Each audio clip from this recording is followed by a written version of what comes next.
కాకినాడ జిల్లా ప్రతిపాడు నియోజకవర్గ ఏలేశ్వరం మండలం పెద్దనపల్లి వద్ద Avanti frozen foods private limited లో ఫుడ్ పాయిజన్ 5 మంది కిచెన్ స్టాఫ్ 30 మంది వర్కర్స్ కు అస్వస్థత.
డ్రైవర్ నండి.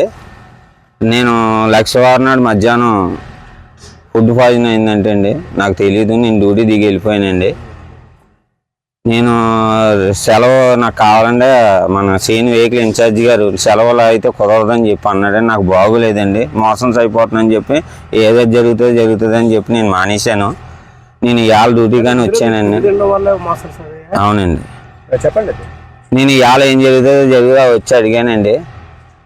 ఈయన హెల్త్ విషయంగా కూడా నన్ను ఏం పట్టించుకుంటా లేదు. ఆయన ఏం చేసుకొని కొట్టడం కానీ మీదకి వచ్చాడండి. అడిగానండి. సీన్ గారు వెహికల్ ఇన్ఛార్జ్ మీద కలబడినందుకు కానీ కొట్టడం కానీ వచ్చాడు. ఆయన ఏం చేసుకుంటే ఏం పీక్కో అంటున్నాడు. ఆయన దగ్గర 5 మంది దాకా అయిందని తెలిసిందండి. నాకు తెలియదండి, తెలుసుకోవడమే. నేను మీరు మరి హాస్పిటల్కి వెళ్ళారా? నేను వెళ్ళాను, ట్రీట్మెంట్ చేయించుకుంటున్నానండి. మరి పట్టించుకున్నారా? యాజమాన్యం నన్ను ఏం పట్టించుకోలేదండి. నాకు తెలియదండి. నేను ఇవాళ వచ్చాను. నేను మామూలుగా డ్యూటీ దిగి వెళ్ళిపోయాను. నేను హాస్పిటల్లో ఏమన్నారండి? హాస్పిటల్లో ఫుడ్ పాయిజన్ గురించి అని చెప్పారండి.